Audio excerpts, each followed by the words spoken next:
Super Bowl. Okay. So you I just just want want to say that because people aren't allowed to say it. to, except that's not real, right? I mean, I I don't know I know. talk about this every year. This is the only thing I care about with the Super Bowl. I didn't watch the Super Bowl. Only yesterday did I find out the second team that played, the one that won. Like I do not give a shit, but I am fascinated by this the big game thing. Like Hmm. it's not real. What was it ever like? I don't know. I've never heard, and I can't imagine it, but I've never heard of anybody being sued for saying Super Bowl. But it's the big game. Well, those people will even talk about why they're saying that, or they'll, make some wry comment about it, like, "Oh, I see. It's okay. That seems weird that you can't say that word, but like you just said, it also seems implausible, but I don't know. I really don't know." So famously amongst stage actors, you're never supposed to say Macbeth. Yeah, the Scottish play. The Scottish play is what you call it because Hmm. it's terribly bad luck. I feel like this is that, but for all of America. You just say, oh, it's bad luck to say it. We just call it the big game. Nice. That's funny. I like Otherwise, that. I like somebody that. might get hurt. Ah, I like that. That's Uh, good. hello, everyone. Pardon my bandage there. Oh, what'd Welcome you do? to the Magical Talking Hat Podcast, the only podcast in the world who's not afraid to say Super Bowl, Super Bowl, Super Bowl, Super Bowl. In fact, um, in an official capacity, I am hereby saying that the NFL believes the Earth is flat. Ha! Sue me over it. Our podcast will blow up. This is my new technique. Hmm. If I say I want to say things that'll get us sued, because if we get sued, our podcast will blow up. Sure. For a People little will while. listen and be like, "What the fuck is this?" Yeah, for a Especially little for while. the people who got sued over saying Super Bowl. So I'm trying to do more and more of that kind of thing. Okay. Um, but there is a line at which we don't get sued. Instead, the FBI shows up. So I do have to be careful with how controversial my statements are. Yeah. When we were in college, not you, me, when the royal we was in college, we had to have a class on email. There was an orientation thing about how to use our email because it was 1995 and a lot of people didn't have email. I had email, but a lot of people didn't have email. Hmm. And so we had to learn. And the way they did it is to have us write an email to the White House. That's just Okay. what they picked. But then they were like very clear. They're like, do not make any jokes about threatening the president or anything like that. We literally had a student do that one time and the FBI did show up. Like, so do not say anything funny like that. Okay. Seems like emailing the White House would just that would people would realize that that's a bad idea. I mean, why not? I Why don't not know just why. I think it was just a prominent email okay? at that point. I mean, nowadays it would be nuts, but nowadays teaching college students how to do email would be nuts. No, I right. don't I don't really know why they picked it. It was just a very easy email to do. I don't know. It's weird. I'm sure But the they were college very big. They're like, don't fuck around with this. I'm sure the college president also had an email. You could have just mailed that person. Uh Who was the what do president of we the got? United States when you were doing that? Do you remember? That would have been Clinton still. Huh. Okay. It was the 90s. Shit was wild. The White House gets a bunch of emails from Grinnell. Well, What is apparently this? that was just a thing that they like. This was the White House like getting on to the information superhighway. They're like, Yeah. we have this email. Anyone can email Yeah, us with yeah, whatever they want. We won't reply, but you yeah. can tell us things. Feel free. we probably won't read them either. But if you threaten the president, we will read them, because if you threaten the president, we'll send the FBI to your dorm, because we assume you're all college students, because for some reason we get a lot of college student emails. Oh man, that's hilarious. Oh, I'm Tony. And I'm William, and this is episode 727. Yes. For those of you just joining us, yeah, right. We have, oh look, we're like in 3D. Nice. We have a hat. It's magic, in that it has its own email address, themagicaltalkinghat@gmail.com. And people like to write into that email address, themagicaltalkinghat@gmail.com, with whatever the crap they want, really. And then the hat magically forwards it to us and forces us to talk about them. Except when we don't. I will say, it's the whole, I have to post the podcast several days after we aired, or after we recorded it, and then record the next day, has a lot of bad parts to it. But there is one really good part. As soon as we're done recording, I can just check out of this. I won't even have to think about, like, in the past, I immediately had to do like all the things. So recording a 1 hour podcast with you was like a 2 hour endeavor. And now I'm just like, no, screw, I'm going to take a nap as soon as we're done. How was your week? It was okay. So we saw Wings of Desire. Finally. Yeah. And I thought it was an interesting existential exploration of liberty. I thought, using the angel representing, no liberty, obviously. And the trapeze artist representing, at that time, which I guess in Europe, just like here, running off to join the circus, right, was like the ultimate expression of free spirit and all that. And so they're at opposite ends of this thing. And a very French existentialist. All the voices that he heard were people sort of demonstrating how oppressive liberty can be. Like the freer you are, the more oppressed that's an oppressive thing in two ways. Actually, the existentialist would say freedom is oppressive. One, because you have so many choices and you're completely responsible for your life and whatever. But the other thing that might oppress you is you can find a thing that you're super passionate about and you're going to doggedly pursue it, even if it doesn't work out, which is the trapeze artist, version. But of course, he, not knowing anything about liberty, still craves it. And it's set in Berlin, before the wall comes down. So you've got that. Like right before the wall comes, like 5 years before the wall comes down. But I mean, that's so the location also represents that dichotomy between liberty and lack thereof, or whatever. And it poses the question, do the people who crave liberty, who are like the angel, or like the people under Soviet control, do they really want it? Is it really worth it? Do the people who are on the other side really treasure it and truly want it, or do they crave strong men or women or whatever, I guess, strong governments to rule their lives or whatever? So I thought it explored those questions in a fairly interesting way. Art house styles and things aren't really my thing, and I felt like, although I can appreciate the artistry of it, I do think they could have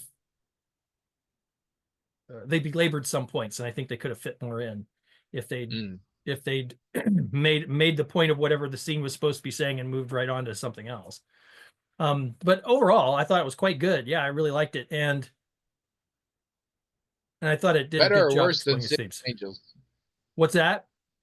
Better or worse than City of Angels? Well, so better, but mostly because I appreciate more the exploration of liberty and, like, is it good, or how do we really feel about it? And is the people who have it sometimes don't want it, and the people who don't have it really want it badly. Where do we humans really fall in that? And the love story was just a piece of that, right? It was just a little that's piece of it. One thing I very much liked about the movie is not a romance. No, not The really. movie has a romance in it, Yeah. but there is so much. It's not about their relationship. That's No, the thing that exists within it. and City of Angels, instead It's of it, all about yeah, it's more fucking of a regret. better to have loved and lost than never to have loved at all, right? I mean, if Wings of Desire does end, because you finally hear someone's thoughts and they're not all depressing and negative. And who is it? It's the trapeze artist who's like, well, this didn't work out, but I don't care because I'm free. She talks about that. I'm free, and that's a wonderful thing. And so, in a way, that the message of the film, you could take away from it, better to be free and suffer the existential angst of freedom than to not be free. City of Angels is better to have loved and lost than never to have loved at all. It's a similar kind of thing, but City of Angels focuses on love, and Wings of Desire focuses on liberty, I think, which to me, the liberty theme is, to me, a lot more interesting, at least intellectually. And Well, again, now you've said liberty enough. I'm gonna have to buy some insurance. I don't The know. one that has an emu. But I liked it. I'm glad we watched it. I think they could have done some things better, but I also thought it was, the artistic aspects of it, visuals and the performance and stuff, I thought were quite good. I think everyone should see it just as a piece of art. It's really interesting. Do it, everybody. Go see it right now. And then we saw Beetlejuice. Oh, did you? Yeah. I didn't know that would be something that would interest you. Well, I liked the first one all right. I mean, Okay. I never like bought it and put it in my collection or anything, but I liked it okay. And I've heard it's good. It's not bad, but it's like you and I have both been saying, it wasn't for me. I think part of well, first of all, again, I wasn't like a huge fan of the first one anyway. I think people who like really love the first one, like they've got it in their collection, they dress up as Beetlejuice for Halloween or whatever, they'll probably like it. I also think that as a marketing tactic, some of it probably appealed to people who back in the day watched the cartoon. I'm not entirely sure. Oh, interesting. I Because I always, never saw the movie, but I was at the age that I did watch the cartoon, I feel like, which was a very different vibe. well, yeah, this was a very different vibe than the original movie, and it seemed to me that there was just a little that something in that would strike some nostalgia for someone who watched and liked the cartoon. I thought. I mean, I didn't see the cartoon very much, so maybe I'm just taking a shot in the dark. But yeah, it was fine. It was fine. I mean, I don't know if they're planning on making any more. The actor. It did successful enough that people are saying that they should or whatever. But I believe both Burton and Keaton are like, fuck off. No, yeah. So I don't think it's gonna happen. Interestingly, and I've not heard anyone talk about this really. The guy who played the dad in the original, he also played the principal in Ferris Bueller's Day Off and all that stuff. I forget his name. Yes. But he got in some trouble. Jeffrey Jones, I believe. He got in some trouble for having child pornography or something. Yeah. He's in jail because he's a pedophile. So a person might guess that he wouldn't be invited back for this project. He wasn't. Spoiler alert. And that they would have some very brief and expedient way to just, like he's dead or something. But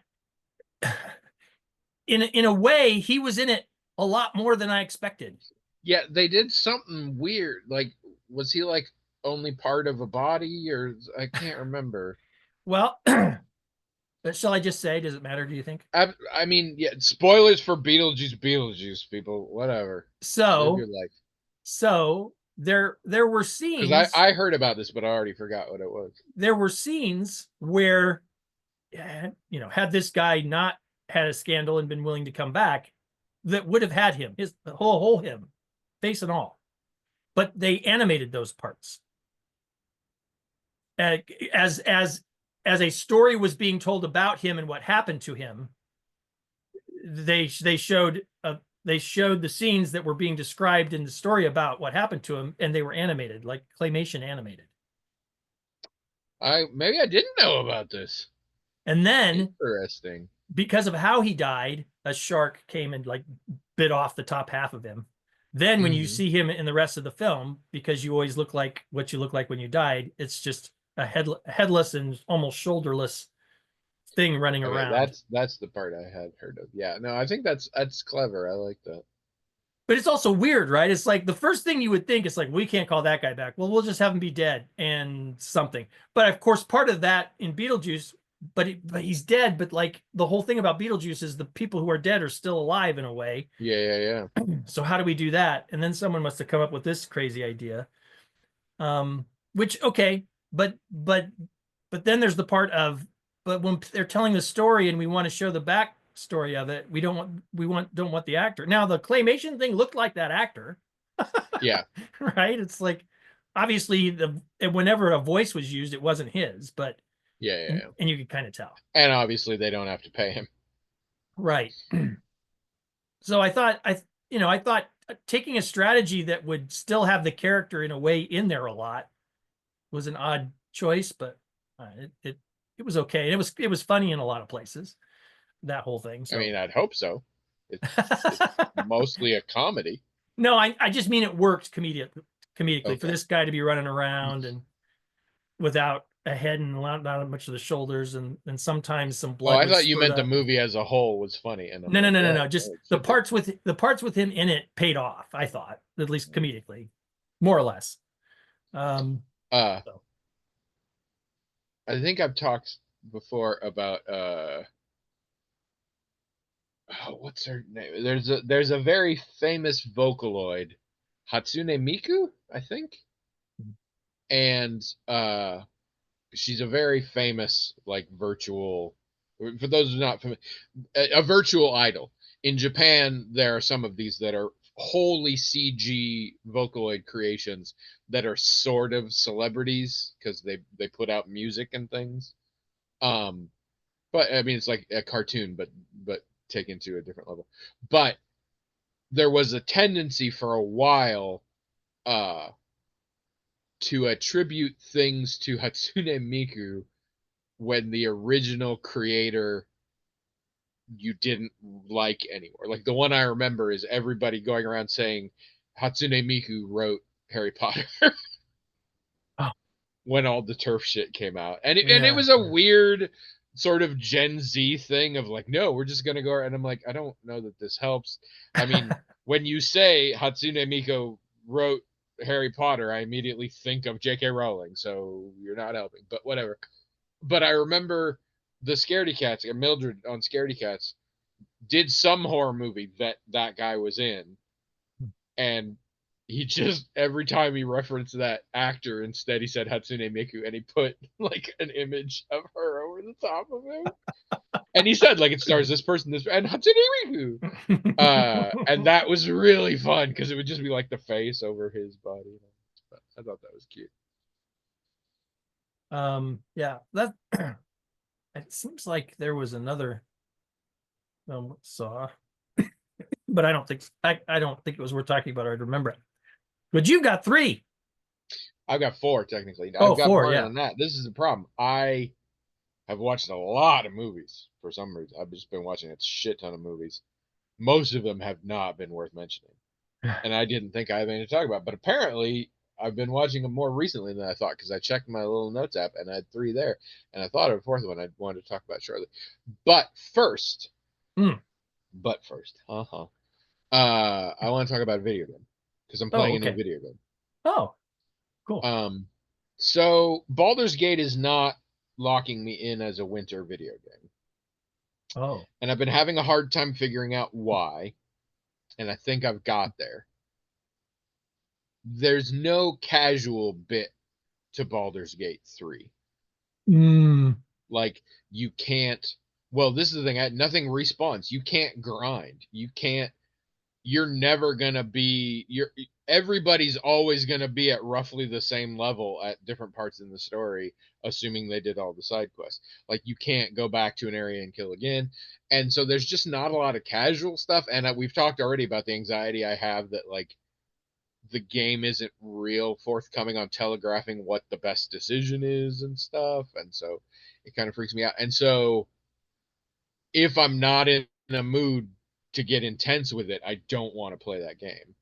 And I think I've discovered a game that's about opposite of that. It's called Eternal Shards.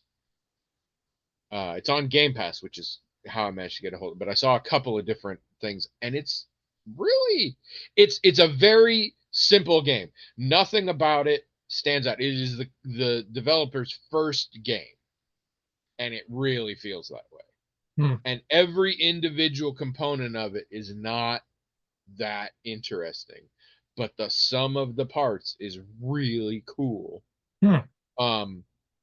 You are so we got a fantasy world, and there was a really cool civilization of magic users, and then 50 years ago some shit happened, and the city of the magic users sealed off, and all the magic fucked up, and now the world hates magic users. Whatever. You are a magic user, part of a band that travels around, and you have actually gotten to this city where nobody else has, and due to hijinks you end up inside the city for the first time in 50 years, and it's all wiped out and shit, and you don't know how to get out, and so your character is what they call the point, and she's the one who goes out and explores. But they've got magic things where all the other band members can like listen to you and stuff via, you have like an earpiece and things, so they all get to see the same thing, but you're the one who goes out and does it. And you're trying to sort of discover what happened, and maybe unearth some of the magic technologies and stuff like that, and also find a way to get the fuck out, and all that kind of thing. And it's a very cool sort of cel shaded art style, and you've got a whole band of characters. There's like 6 or 7 people in the party, and they all have different personalities and stuff. Reviews I've heard said they're sort of generic. I don't know, I'm into them. They've all got kind of distinct personalities, and I'm having feelings about them. And we have talks, and like I get to I don't think it alters the game, but I get to decide. Like somebody says something and I'm like, oh no, do I want to be positive, or maybe I want to bring up this point or whatever. And you have options, and it changes conversations, and there's already quite a bit of dynamism in some of the relationships. I don't think there's like a relationship level or a romance thing. I don't think that's part of it, but just the relationships are evolving and stuff, and I really like that. And it's just, you just go out and you kill shit. It actually, did you ever play any Monster Hunter games? No. All right, you familiar? Yeah, I'm familiar with them a little bit. I got one when it was on to Monster Hunter World, which is a couple back now, and I was very excited. And it's so hard. Like, it's so challenging, and you really have to know like the strategies and shit, and it's really hard to play by yourself. You really need a band of people, and it's just, I just couldn't do it, because it was just, I felt like I wasn't making any progress, and I was trying to do stuff. And it was just too complicated involved. And then one of the reviews I said this is basically Fisher Price Monster Hunter.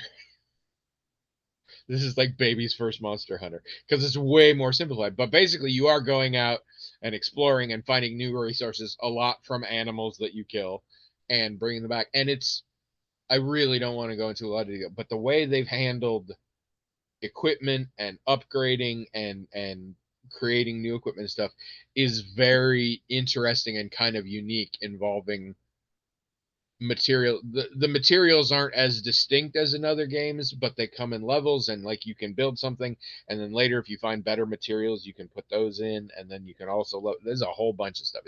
It's very cool, and I'm kind of enjoying it. You're also a magic user, so you have some spells, and as you go on you get more spells, and that's kind of fun. I'm kind of bad at them. I had to drop it down to easy difficulty, but it's just fun. And you don't have, like, you can do the story stuff, or you can just go out and get more shit and bring it back to upgrade your weapons and upgrade the various parts of the camp and stuff like that. What's it called again? Eternal Shards. I think it's on pretty much every platform. But yeah, it was on Game Pass, so I didn't have to pay for it. And it's sort of, in a lot of ways, is the exact opposite of Baldur's Gate. So I think between the two of them, hopefully that'll carry me through the rest of the winter, but we'll see. Anyway, movies. You ever see Oculus? Yeah. I saw it years after it came out. I think because it was PG-13, and I was like, I don't know, give it back. Back then, I was very much of a PG-13 horror movies are a waste of existence. But I've since learned they can be good, and Oculus in particular just didn't need to be R-rated. Mm. Like it's not like they dumbed it down. Like it's fine as a PG-13. But I remember I watched it and I really liked it. And then years later, I found out it's Mike Flanagan. It's one of Mhm. his earliest. Uh-huh. And so I told Trisha, I'm like, have you ever seen this? She's like, no. I'm like, let's watch it. And we watched it. Turned out she had seen it before. And I did not enjoy it as much on a second watching. I think I've also seen it twice and didn't enjoy it as much the second time. It's very much a mystery, and I love that. And it's one of those that sort of works backwards, where like here's the things that are going on, and then you slowly through flashbacks and other things learn why things are like that, and that's very interesting. And I really enjoyed that. When you know what the mystery is, there are some specific things they do in it that are bad for me, Mm. things that I don't enjoy, Mhm. uh, involving certain types of abuse and stuff. That's not graphic, but it's just things that really trigger me. And I could focus on that more because I wasn't being like, what the hell's going on? And also, bless his heart, it's one of his earliest movies. It kind of falls apart. Like, it makes less sense as you get closer to the end. Yeah. And so again, I could sort of pay attention when I wasn't being like, oh, what's going on? Because when I did that, I would recommend it to anybody if you haven't seen it before. But watching it a second time, I don't think it worked as well. It's Yeah. Karen Gillan. It's a fairly young, I think right around the time she started being a Doctor Who companion. Karen Gillan is the main character in it. She's not our POV, but I'd say she definitely has the most screen time and lines. And she does a really good job. Um, yeah, it's just very cool as like a mystery, and Katie Sackhoff is in it. Um, yeah, so it was good before, but it wasn't so good rewatching. And it sounds like you felt similar. Yeah, I think so. Like all filmmakers and storytellers, Flanagan has some weaknesses that he has learned to make not as glaring in future work, right? But this, as an early work, most of those weaknesses come out pretty strongly, and he doesn't yet know It how is to funny though paper them because over. it's Flanagan as hell. Like I know it's him now, and I watch it, and I'm like, how Yeah. did? I mean, to be fair, I don't think I knew who he was when I first saw it, No, I didn't but know. I'm like, Yeah. oh yeah, this is a super Mike Flanagan Yeah. Yeah. But movie. again, I would say including in its weaknesses. Um, and Yeah, now he's better at minimizing. Like he's learned what he's good at, and well, and a lot of his early stuff was very specifically processing issues he had in his life.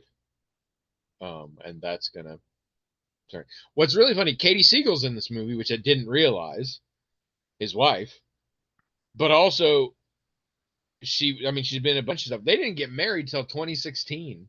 yeah, he wasn't In married to her fact, then. Yeah. when this movie came out, not only was he not married to her, he would go on to marry and then divorce a different woman before he married her. Oh, I guess I They didn't know worked that. together for a real long time before. Also, because they all kind of looked familiar, I looked almost all of the cast from Oculus went on to do a ton of shit. For a lot of Mm. them, it was some of their first stuff. I mean, Katie Sackhoff notwithstanding, but they all really made good names for themselves. They were, and not just in more Flanagan shit. Like the younger version of Karen Gillan's character was in one of, oh, I think she was in Ouija Origins of Evil.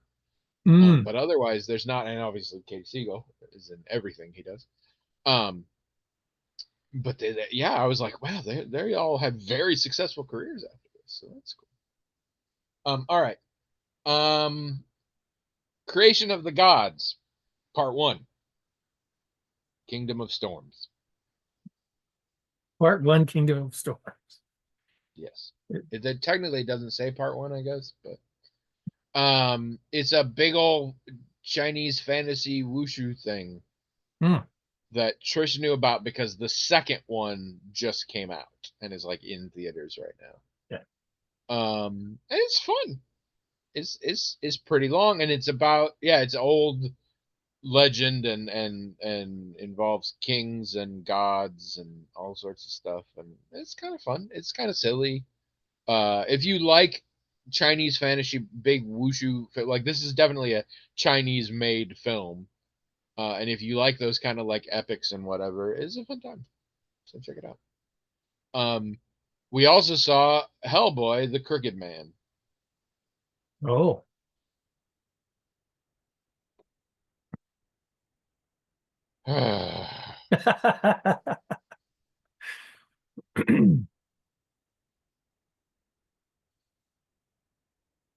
In its defense, it had a minuscule budget, Hmm. which explains why. I mean, I will tell you this straight up. This is, if you had told me this was a made for TV Sci-Fi Channel original film, I would believe you. Mm, And not even one of the higher budgeted ones. mm. I mean, it's R rated, but outside of the things you can't put on TV, the production values are very, very cheap cash grab TV movie. And I know that's not what it was. It was somebody getting the license and scraping together what they could to try and make. It's really bad. It's kind of shockingly bad, which the 2019 one was also. Mm. I think that one needs to suffer more for it because they don't have the excuse of a tiny budget, but it's really, and I really wanted to like it, and it's very horror movie, as opposed to the others which were a little more actiony and stuff. But it's just it's just the dialogue's terrible, the production values are garbage, the acting is sometimes rises to the level of okay. Mm. I mean, it's not terrible, terrible. It's not independent amateur film, but they're not great actors. But they're also working with really terrible dialogue. It's awful. And I'm really, apparently, we can't do Hellboy anymore Mm. because we just can't pull it off. Nobody's Mm. doing it. It sucked. And the 2019 one sucked. And I'm one of those who didn't really love the second Guillermo del Toro one too much. Although now that I know what it could have been, I love it because they get so much worse. But yeah, it's really bad. Also, Trish had an urge, and we watched the old Three Musketeers from the '90s with uh, Kiefer Sutherland and Charlie Sheen and Oliver Platt and Tim Curry and Rebecca De Mornay. That one. Oh, and a baby Chris O'Donnell. Um, it's a dumb movie. It's always been a dumb movie, but it holds up as a dumb movie. This is a fun time. That has a that had a popular song in it, didn't it? Yes, and it's a hilarious song because it involves Bryan Adams, Rod Stewart, and Sting all singing. Yes. And I Wow. won't spoil which ones, but at least two of them you can very clearly tell do not want to be singing this song. Oh, you think so? It it is everything I do it for you. It is not. um, but yeah, it has that. Well, and I remember seeing it in the theater, and we got way into it. And of course, I am so sad at how Oliver Platt's career has gone Hmm. because I love him Hmm. and he's doing fine. I mean, I don't think he's ever really gotten the breaks he deserves, but he gets a lot of work, but he has over time shifted into shows and movies that I don't watch. But back in the day, I loved him, and I loved him in this, and that was my dude. I was like, we were all like, what mess? I was Porthos the pirate, 100%, because he was built like me and he had jokes like me. Like that was my guy, and all of my favorite lines from the movie come from him, and it's a great time. So yeah, I would. It is not. it is a turn off your brain kind of movie, but it is a fun time. It doesn't particularly have anything that's like hugely problematic now. I mean, it's dated, but it doesn't have weird homophobic bullshit or, I don't believe any women get beaten up in it, that kind of thing. Or we don't do too much damseling in it, I don't think. So yeah, it's not that problematic at this point, and it's just fun. It's a fun time. It's got some decent action. It's not the best action, but it has some good. The fight choreography is fine, but it's got some good set pieces. There's some carriage chases and stuff. It's fun, and it's funny. So check it out right now. Go. All right, that's all my business. I think. Yeah. All right. We are still watching Loot and Acapulco. Did I tell you we were watching Acapulco? Either on here or behind the pancakes, one of the two. Somewhere. Did say. Yeah. That's fun. I like it so far. Okay. It's not yet gelling. It's real close. I enjoy it. But it's not quite finding its feet yet. But given the fact that it's had 3 seasons and got renewed for a 4th, I'm guessing it gets there. And we're doing Dungeons and Drag Queens, which is just a marvelous time, as always, because it's great. All right, let's do an email. Okay. I'm tired of hearing me talk. Let's see. We've had a lot of anonymouses lately. Is this an anonymous?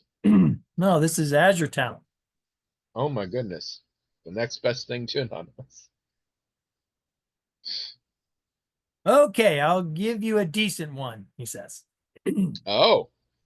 Instead of just lobbing random chaos grenades at you. I got a really nice leather-bound notebook for Christmas. I think he meant I like these nice books, but I never know what to really do with them. And I feel like I waste them on starting something random with it and falling off. What are some good uses I could stick with to fill the book? The book was intended for gaming, so perhaps every page could be a write-up of my various PCs and NPCs, one-page scenarios, something else, or just copy all my recipes into it in code so it becomes a Voynich manuscript for some future archaeologist. That's my favorite. You've answered your own question. Yeah. That's what you do. Yeah. And then he signs it Azure Town. Actually trying this time. I like the last one. That's great. Yes, that's my favorite. Yeah, no, that's the answer, but we'll set that aside so we can come up with. So I get these sometimes too as gifts and they are very cool to receive and to look at, and it, like any blank notebook, especially one that's leather bound and fancy, it's just filled with promise and mystery. It's like, oh, what am I going to do with this? And then nothing. They're all blank. I don't do anything with them at all. See, I'm one of those that I do stuff in the first 12 pages and then I find it a decade later. Yeah, I just don't do anything. And part of it's because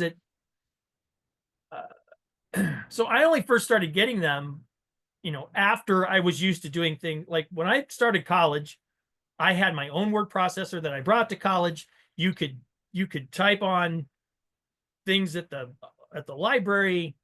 I mean, most of my life writing has been electronic. So in a sci-fi world, I did write a lot of handwritten notes for the first novel I wrote, but I don't think for either of the other two. So for me, this blank thing that I can write stuff in, it's like it almost feels like it should be important or it should be meaningful, like it should be a journal or something. And I don't want to start writing in it and then mess it up, right? Because I'm probably going to write in pen, and what I want a whole bunch of scribbled out stuff in this beautiful journal. No. And so the pressure of it being an interesting thing and of it being pristine when I write it out just completely prevents me from doing anything in it at all. So that's what I run into. But So I there like you have Squid. it, Azure Talon. The answer is William doesn't know. He has the same problem. Yeah. Um, But at least you I try to put used something in yours. I used to be very. I would buy these for myself back in the day. Oh, yeah. I That's cool. loved these. I thought these were super cool. I always Yeah. dreamed of, but they were always very aspirational. Mm. I had dreams of journaling and stuff like that. Um, but yeah, they were terrible for me because I've been typing online since junior high, Mm. Yep. and I did have a period of time when I actually wrote some stories. This was just after college, and for some reason, I really wanted to do it longhand. It just felt right at that time. At that time, I couldn't get like nowadays. If I journal or if I write a story, I can just sit at the thing and I just type. No problem.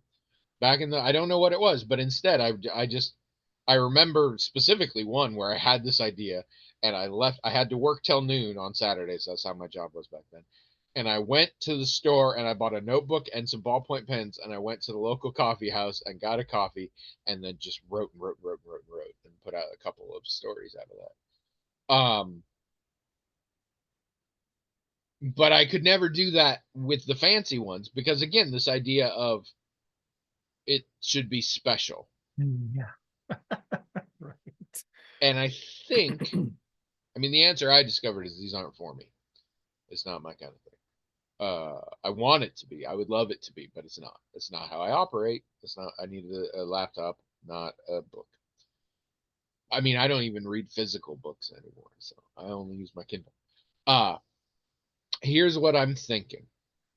This is my advice based on thoughts I have had within the last 2 minutes. So I've thought long and hard about this. Ditch the special thing. Just use, if you think of a thing you could do with it, do that. And if you don't like it, turn the page and do a different thing.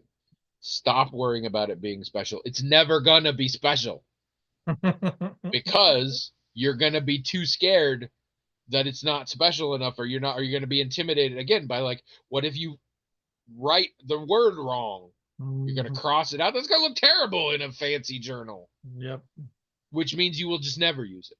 Yep. So that special thing doesn't exist. The version where you do an illuminated manuscript in this thing will never happen. So your options are a blank book till you die, or you got an idea, just do it. Just put it in. Common things people will use these for. Journaling is the obvious one, diary kind of thing. I think that is a great one. Stories. You could turn it into some sort of planner if you wanted. That's a whole world you could get into. Daily planners and shit like that. Even if it's not set up that way to begin with, there's lots of ways you can do that. Sketching. I've occasionally used them for sketching. If you think you might want to draw, just draw, and that can be fun because you can just take it with you, and when you're bored, just draw something. If that is interest you, a lot of old school GMs use a book like that and just put all your stuff in there. Yeah, put your one shot scenarios, put your campaign notes, put whatever your notes are for, like whenever you're running a game, all the shit you need to keep track of, you can do it in a book if that's nice for you as opposed to a OneNote file or something. Um, they actually make ones. In fact, we gave my sister-in-law an actual DM's journal that has pages specifically for here's your NPCs and here's your when I was more into the physical stuff of GMing, I didn't use a journal. I didn't even use notebooks. I just used printed out pages all the time. I would type things and then print them out, usually on work printers at the company's expense to use that. So I've never used it, but a lot of people can do that. Poetry? I don't know.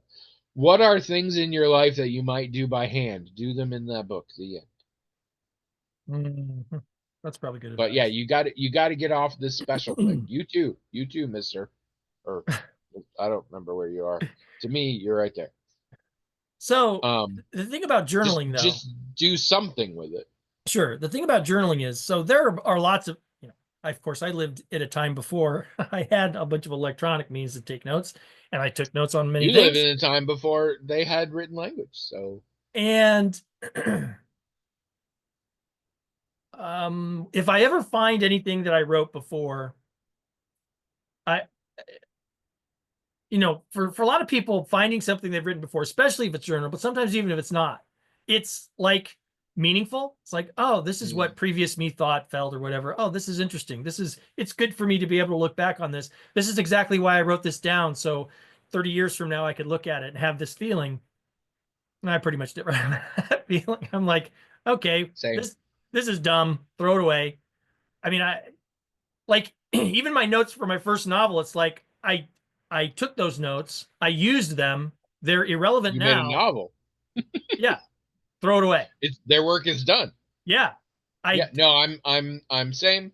What I will do, because this has come up a lot recently, because we've been cleaning a lot more, so I've been finding a lot of this shit. I will glance over it quickly. Yeah. To see if it's any good.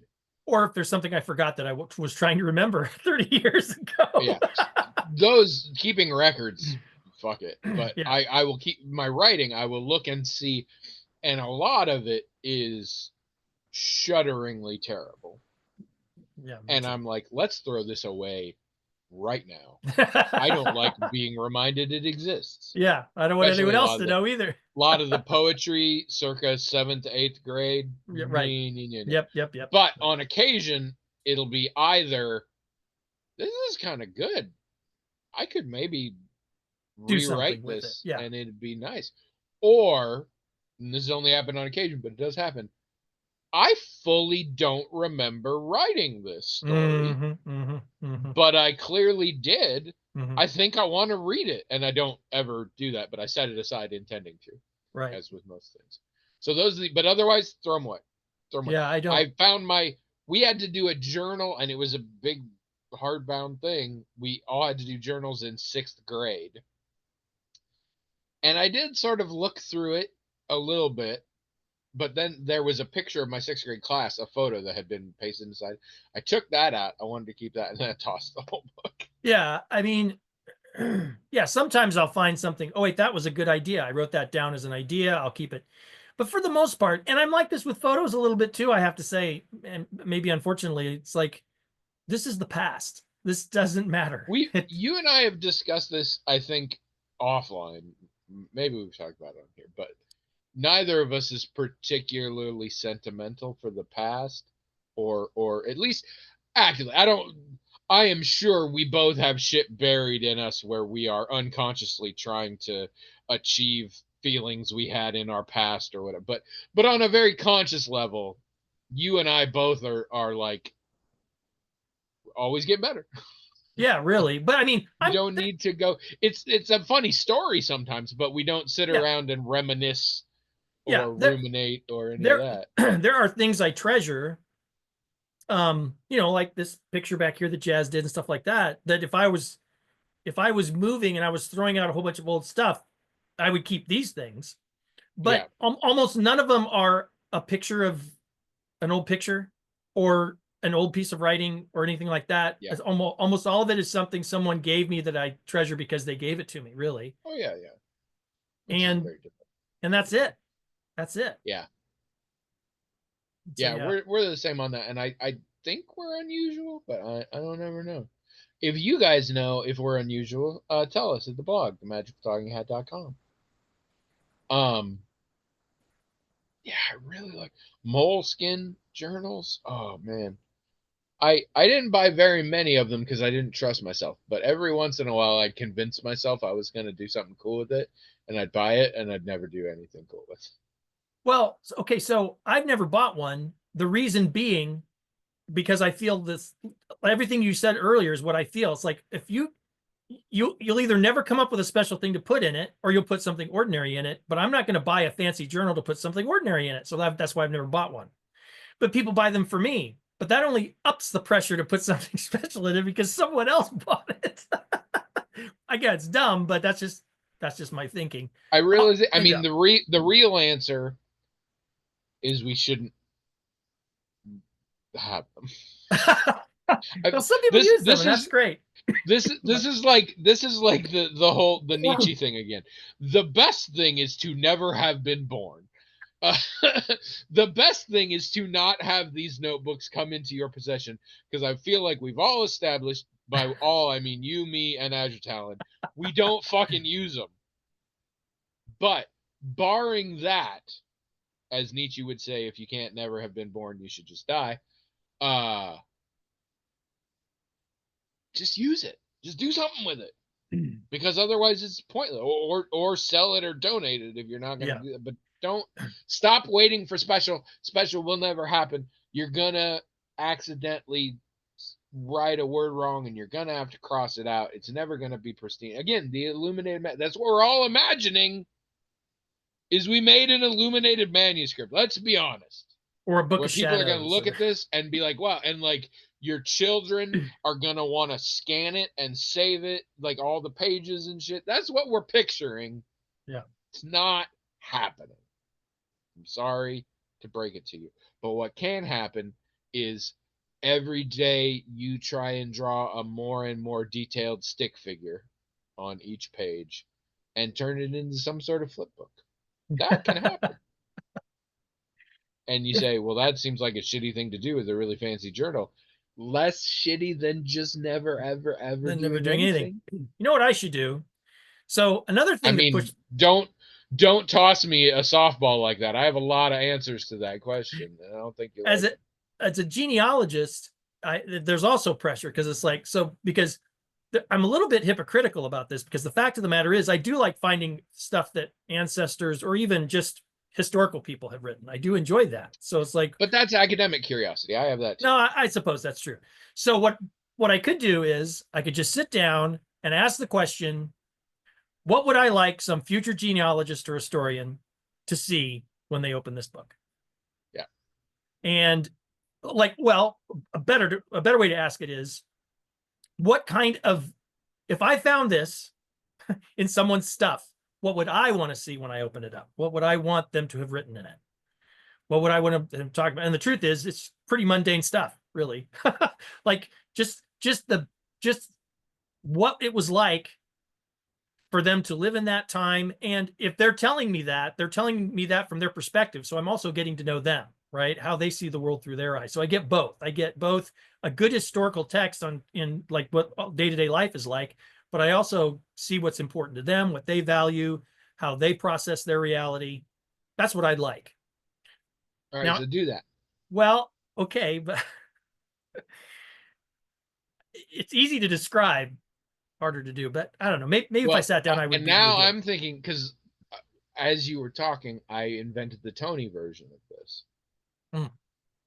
Where I'm going to buy one of these and I'm just going to write a series of letters to a specific fake person that I invent. And it's just going to be just my side of the correspondence, but I will obviously reference non-existent things and fill it with drama and relationship dynamics and all this stuff, so that later generations can find it and be absolutely fooled into thinking this was a real thing.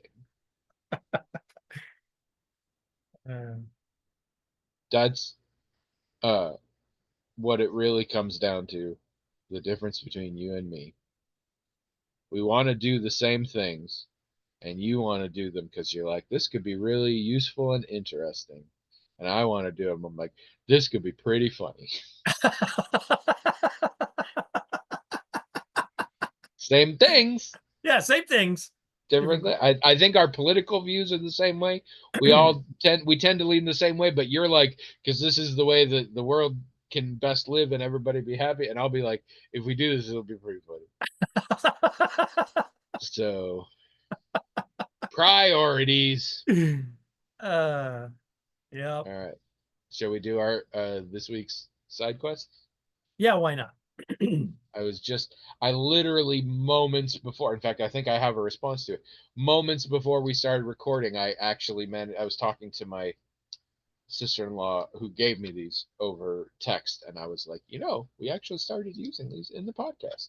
It's a fun little thing for people to think of stuff that they should do in the week.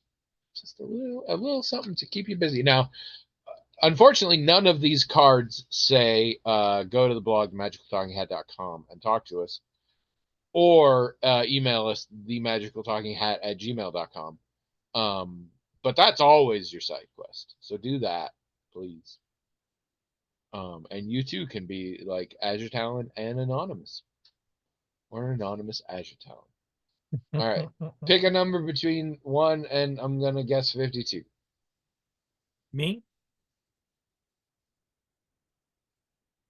Who else?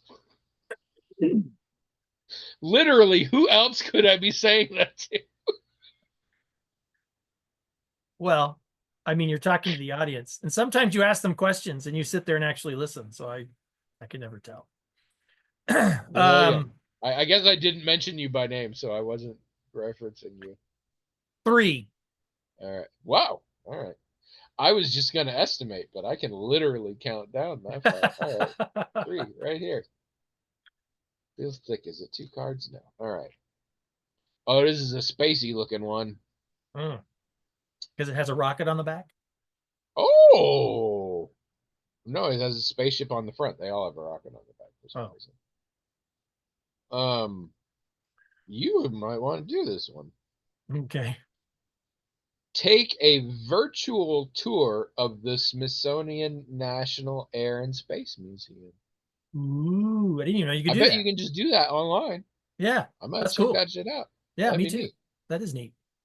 I don't care enough to go to a place like that, but I do care enough to look at a website maybe. The quote is, I think, a real one from Neil Armstrong, and it's not the quote So how's that for fun? Yeah, that is fun. Literally, as far as I knew, he only ever said one sentence. So this is exciting. In his whole life. In his whole life. And it didn't even get recorded correctly. It cut out. We missed that one line, that one letter. Literally A. That was what's so funny. It was one small step for a man, but we never heard. All right. No, this one says mystery creates wonder, and wonder is the basis of man's desire to understand. That's some J.J. Abrams shit right there. So yeah, we should all go take a virtual Smithsonian tour. Why not? Maybe we can do it and record it on Zoom and see if we get sued. Nah. By the Smithsonian. That'd be fun. I guess we could try. That's your new tactic, so that's what we should do. We got what the other option is improving our quality. I mean, you tell me which path we want to take here. I didn't know that really. That's not really an option.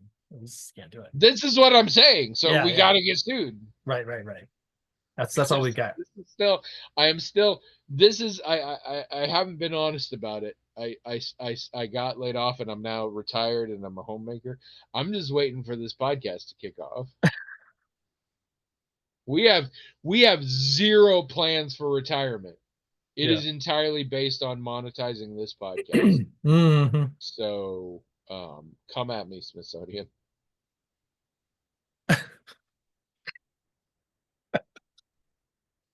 Smithsonian would be a good name for a pet, I think. You call him like Smith or whatever for sure, Sony or whatever. But Smithsonian, I think that's a good name for like a dog or some shit. That'd be nice. Yeah. I can see that. I have one of my friends has a cat named Henry, and I'm just like, that is not a cat name. That's a people name. That's not right.